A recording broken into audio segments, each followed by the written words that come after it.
ನಾಡಿನ ದೇಶ ವಿದೇಶಗಳ ಹವಾಮಾನ ವರದಿ,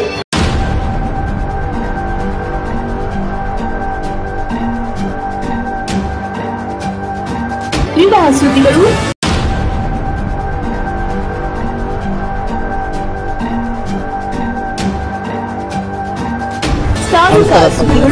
ನನ್ನ ಹೆಸರು ಶ್ರೀಹರ್ಷ ಅಂತ. ಈಗ ನಾವು ರೀಸೆಂಟ್ಲಿ ಯುಗಾದಿಗೆ ಸ್ಟಾರ್ಟ್ ಮಾಡಿರೋದು. ಇಲ್ಲಿ ಎಲ್ಲ ಥರದ ಸೀ ಫುಡ್ ಸಿಗುತ್ತೆ, ಅಥೆಂಟಿಕ್ ಫುಡ್ ಸಿಗುತ್ತೆ, ನಮ್ಮ ಲೋಕಲ್ ಫುಡ್ ಸಿಗುತ್ತೆ. ಈ ಮಧ್ಯಾಹ್ನ ಊಟ ಹಾಗೂ ರಾತ್ರಿ ಊಟನ ಕೊಡ್ತಾ ಇರ್ತೀವಿ. ಸೊ ರಾತ್ರಿ 10 ಗಂಟೆಗೆ ಕ್ಲೋಸಿಂಗು, ಬೆಳಿಗ್ಗೆ ಅಂದರೆ ಮಧ್ಯಾಹ್ನ 12 ಗಂಟೆ ಸ್ಟಾರ್ಟ್ ಆಗಿ ರಾತ್ರಿ 10-10:30ವರೆಗೆ ಇರುತ್ತೆ. ಬಂದ್ಬಿಟ್ಟು ಕಡಲು ಹೋಟ್ಲ್ ಓನರು. ಇಲ್ಲಿ ನಾವು ಹೇಳೋ ಇಷ್ಟಪಡೋದೇನಂತಂದರೆ ಫ್ಯಾಮಿಲಿ ಸಮೇತ ಬಂದುಬಿಟ್ಟು ನೀವು ಒಂದು ಸಾರಿ ಟೇಸ್ಟ್ ನೋಡ್ಬೋದು. ಒಳ್ಳೆ ಹೋಟ್ಲು, ತುಂಬ ಚೆನ್ನಾಗಿ ರೆಸ್ಪೆಕ್ಟ್ ಕೊಡ್ತಾರೆ. ತುಂಬ ಚೆನ್ನಾಗಿ ಬಂದಿರೋಂಥ ಕಪಲ್ಸ್ ಆಗಲಿ ಅಥವಾ ಫ್ಯಾಮಿಲಿ ಆಗಲಿ, ತುಂಬ ಯಾರೇ ಫ್ರೆಂಡ್ಸ್ ಆಗಲಿ ಬಂದಿರೋಂಥವ್ರಿಗೆ ಎಲ್ರಿಗೂ ಪ್ರೀತಿಯಿಂದ ನೋಡ್ಕೊಳ್ತಾರೆ. ಸೊ ನೀವು ಒಂದು ಸಾರಿ ಬಂದುಬಿಟ್ಟು ವಿಸಿಟಿಂಗ್ ಮಾಡಿ. ಇದು Sam TV news 24x7 Prakash ಅಂತ ಮಾತಾಡ್ತಿರೋದು. ಧನ್ಯವಾದಗಳು ಸರ್. ಡೀಟೇಲ್ಸ್ देवांश म्हणून समाजसेवा संस्था ही गेली 7 ते 7 वर्षापासून आम्ही मतिवड्यामध्ये सेवा सुरू होती. आता स्थलांतर कोवळी परिसरामध्ये आम्ही घेतलेला आहे. मतिवडे गावामध्ये जागा कमतरतेमुळे हे आम्ही कोवळी परिसरामध्ये घेतले. पण ही जी लोक जी आहेत ती आपली जी रोडवरून फिरणारी किंवा मनोरुग्ण जे आले घरापासून दूर लोकांना सोडले, हे असे कोल्हापूर बस स्टँड किंवा निपाणी बस स्टँड पूर्ण महाराष्ट्राकडे जी लोक आणतोय ते आपण पोलीस स्टेशनच्या माध्यमातून हे आपल्या देवांश म्हणून समाजसेवा संस्थे आश्रममध्ये आम्ही आणतोय. यांचं 2 टाइम चहा, नाश्ता, जेवण असंच लोक वर्गणीतून काय आपल्याला आजपर्यंत मिळत आहे. याच्यातून आज आपण गेली 4 ते 5 वर्षे आपण आजपर्यंत लोकांच्या वर्गणीतून आपण हे सुरू केलेलं आहे. आपलं नाव सांगा. माझं नाव अमर अण्णाप्पा पवार, आमच्या मिसेसचं नाव शुभांगी अमर पवार आणि आमच्या आईचं नाव बाळाबाई अण्णाप्पा पवार. मिसेस काय करतात, त्यांनी काम काय करतात? मिसेस या लोकांचं जेवण वगैरे इथं सगळं म्हणजे त्यांनी कुठं असतात आता, आहे का? ते आता मतिवड्यामध्ये गेले, तिथं खालच्या आश्रमात. हां हां, बरं ठीक आहे. आता किती वर्षापासून हा काम करतायचं तुम्ही, हा सेवा करतायचं? आजपर्यंत 6 वर्ष कंप्लीट झाली बघा ह्या मे महिन्यात. हां 6 वर्ष कंप्लीट झाली. आता 6 महिने इकडे घेतलेले आहेत. आतापर्यंत किती लोक इथं आपल्या ह्याच्याजवळ आश्रमामध्ये आहेत?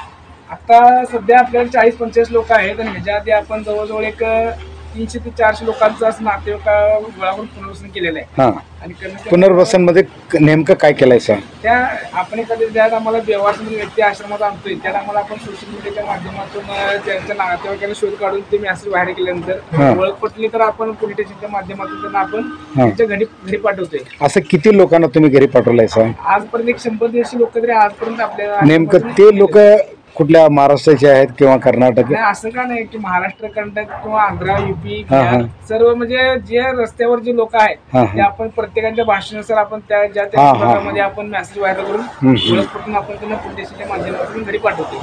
मग नेमकं तुम्ही इथं कशा म्हणजे काय प्रमाण, कुठल्या प्रमाणामध्ये तुम्ही काम करतायचा, म्हणजे सेवा म्हणजे नेमकं ह्या लोकांना काय सेवा देतायचा?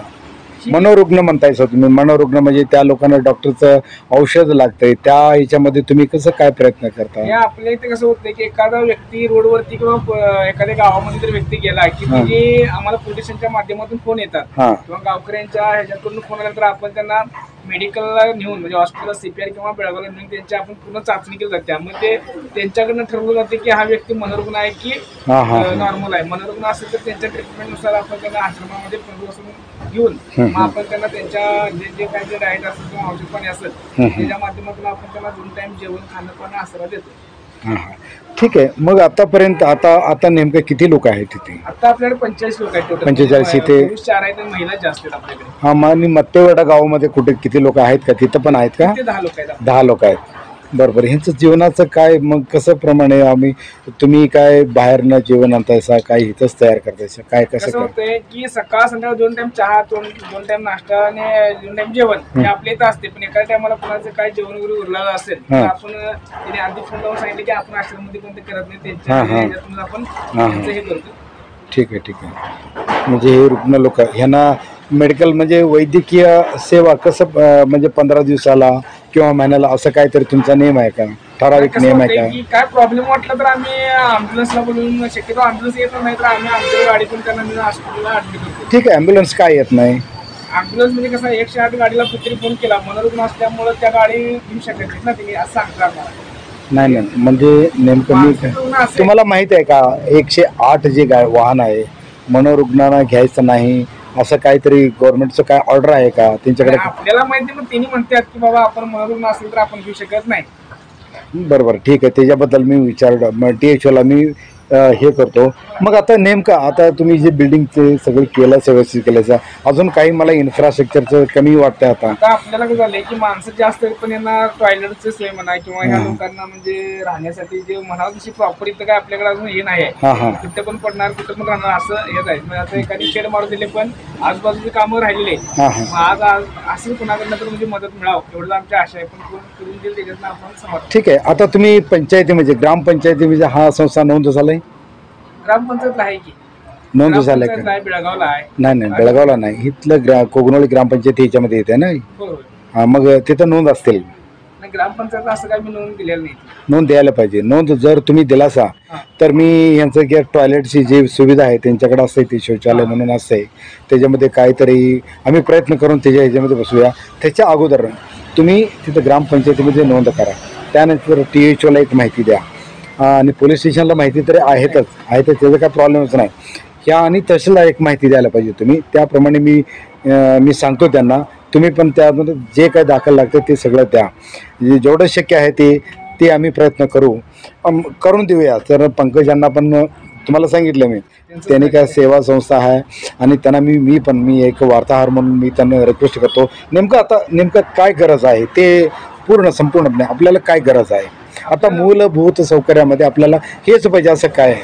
जास्त करून आम्हाला अन्नधान्याची गरज जास्त लागते, कारण मनोरुग्ण असल्यामुळे त्यांच्या खायावरती नियंत्रण नसते. जे आपण सर्वसामान्य लोक खातोय त्यांचं जास्त नाही, कारण आपण जे 4 जण खाणार ते एका या माणसांचं म्हणजे जीवन हे असते जेवण. त्यामुळे जास्तीत जास्त आम्हाला अन्नाचीच गरज असते. म्हणजे अन्नाची म्हणजे समजा आता तुम्हाला एक 100 किलो तांदूळ महिन्याला आम्हाला कमीत कमी 400 किलो तांदूळ लागतोय. सकाळ संध्याकाळ 7 किलो, सकाळचा 7 किलो, संध्याकाळचा 7 किलो, असं जवळजवळ आम्हाला 350 ते 400 किलो तांदूळ म्हणजे एक महिन्याचं लागते. प्रत्येक तेल डबे 3 म्हणा किंवा जे काय लागेल ते जास्त प्रमाणात आम्हाला लागते. ठीक है, या मैं इस वक्त बेलगाम ज़िले के जो निपानी तालुका है वहाँ पर मैं हूँ इस वक्त, और आप देख रहे हैं कि मैं एक NGO के जो अनाथ आश्रम है वहाँ पर मैं ठहरा हूँ. हमारे जो मित्र हैं, अभी नए मित्र मैंने उनका पहचान कर लिया है. उनका नाम है अमर पवार. बहुत कई सालों से ये समाज सेवा का जो कार्य कर रहा है, बहुत अच्छा लगा. लेकिन यहाँ का जो अनाथ आश्रम का जो स्थिति देख के हमें ऐसा लग रहा है इनको तो बहुत मदद की और सपोर्ट की ज़रूरत है. क्योंकि अजित पवार, इनका अगर हम एज देखेंगे तो मुझे नहीं लगता है कि बाबा ये समाज सेवा कर सकता है. लेकिन जब मैं खुद यहाँ पे विज़िट किया तो मुझे ऐसा लगा कि अरे बाबा, छोटे छोटे बच्चे भी इस हमारे देश में NGO का जो सर्विस कर सकते हैं, ऐसा लगा मुझे. बहुत सारे ये गिफ्ट किया ना अपना, ये कोनी दिले तुम्हाला? ये जो कार गाड़ी आपको दिख रहे हैं MH12 FK6757, ये एक डोनर ने गिफ्ट किया है. डोनर ने NGO को दिया है. और ये इसलिए जब अगर आपको हो सके तो मदद करिए. मैं पूरा का पूरा डिटेल का जो रिपोर्ट है मैं शाम के वक्त डाल दूंगा. एक विनंती करें, जास्तीत जास्त आपल्या प्रेसच्या माध्यमातून जेवढी होईल तेवढी आपण आपल्या सहकार्यातून जितकी होईल तेवढी मदत करून सहकार्य करावे, एवढीच आमच्या आश्रमकडून अपेक्षा आहे. धन्यवाद. ठीक.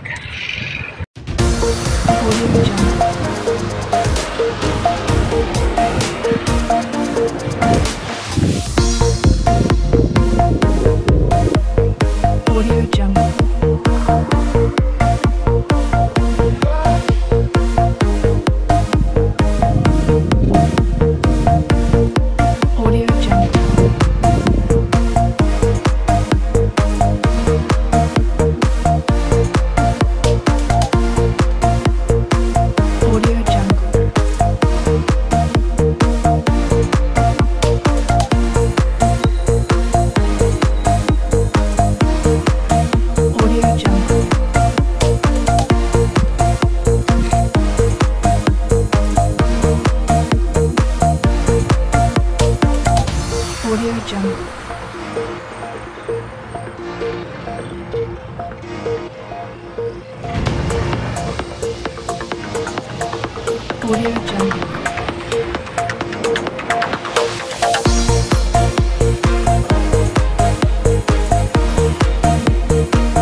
Audio Jungle.